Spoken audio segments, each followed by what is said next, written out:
جس طرح شعبہ تحفیظ، شعبہ ناظرہ اور قاعدہ میں طلبہ کرام کو معیاری تعلیم سے مزین کیا جاتا ہے، اسی طرح ادارہ کے زیر اہتمام بزم کا انعقاد بھی ہوتا ہے، ہفتہ وار بزم ہوتا ہے۔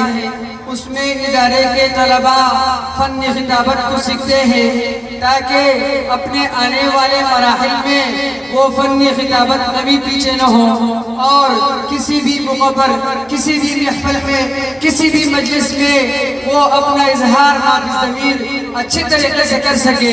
اس کا ایک نمونہ آپ کے سامنے پیش کرنے کے لیے میں دعوت دوں گا یاسین بن مولانا فاروق صاحب کو کہ وہ آئے اور آپ کے سامنے اپنا بیان پیش فرمائے۔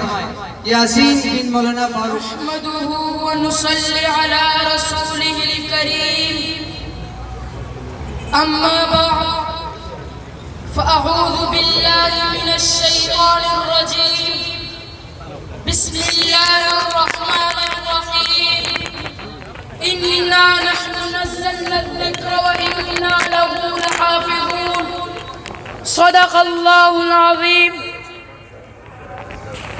گمراہ نہ ملے گا تمہیں شیطان سے بدتر، گمراہ نہ ملے گا تمہیں شیطان سے بدتر، ہادی نہ ملے گا تمہیں قرآن سے بہتر۔ مومن کا یہ پہچان ہے، مومن کا یہ کردار، مومن کا یہ پہچان ہے، مومن کی یہ کردار۔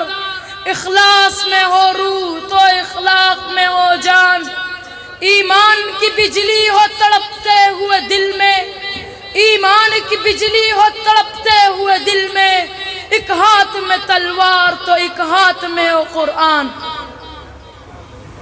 میرے واجب الاحترام، قابل صد احترام، میرے معزز مکرم ذی وقار علماء کرام اور جامعہ ام القرآن للبنین والبنات کے چمکتے دمکتے ستاروں، السلام علیکم ورحمۃ اللہ وبرکاتہ۔ میں آج آپ حضرات کے سامنے جس موضوع پر لب کشائی کرنے کی جسارت کرنا چاہتا ہوں وہ موضوع ہے عظمت قرآن۔ سامعین محترم، قرآن مجید لا ریب کتاب ہے، قرآن مجید لا شک کتاب ہے، قرآن مجید بے مثال کتاب ہے، قرآن مجید سے بہتر کوئی کتاب نہیں۔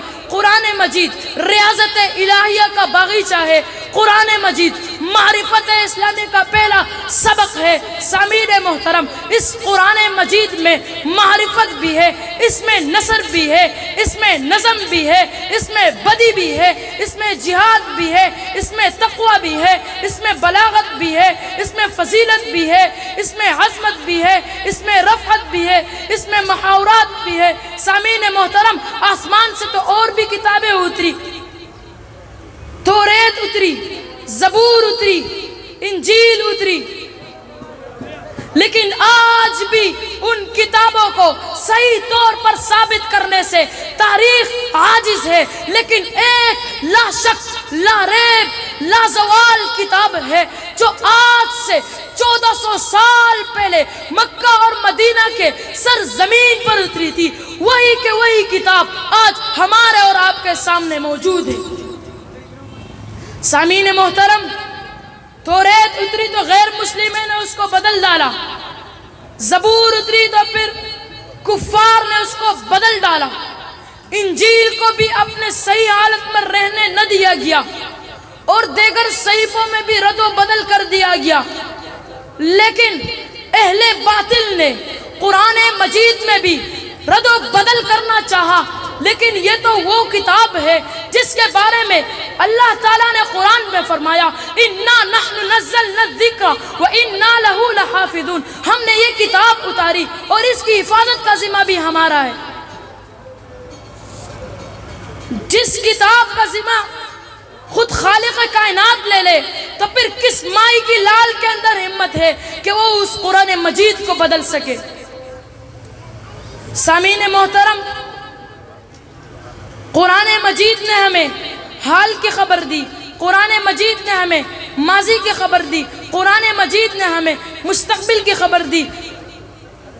آخر میں شاعر نے کیا خوب کہا، عظمت قرآن کے خاطر ہم جان نچاور کر دیں گے، عظمت قرآن کے خاطر ہم جان نچاور کر دیں گے، اگر وقت نے ہم سے خو مانگا وقت کا دامن بھر دیں گے۔ تو پھر میں کیوں نہ کہوں یا الہی تو ہمیں عامل قرآن کر دے، یا الہی تو ہمیں عامل قرآن کر دے، پھر نئے سرے سے مسلمان کو مسلمان کر دے۔ وہ پیمبر جسے سرتاج الرسل کہتے ہیں، اس کی امت کو ذرا تابع قرآن کر دے۔ یہی ہے آرزو اور یہی ہے تمنا کہ تعلیم قرآن عام ہو جائے، ہر ایک پرچم سے اونچا پرچم اسلام ہو جائے۔ وما علینا الا البلاغ المبین۔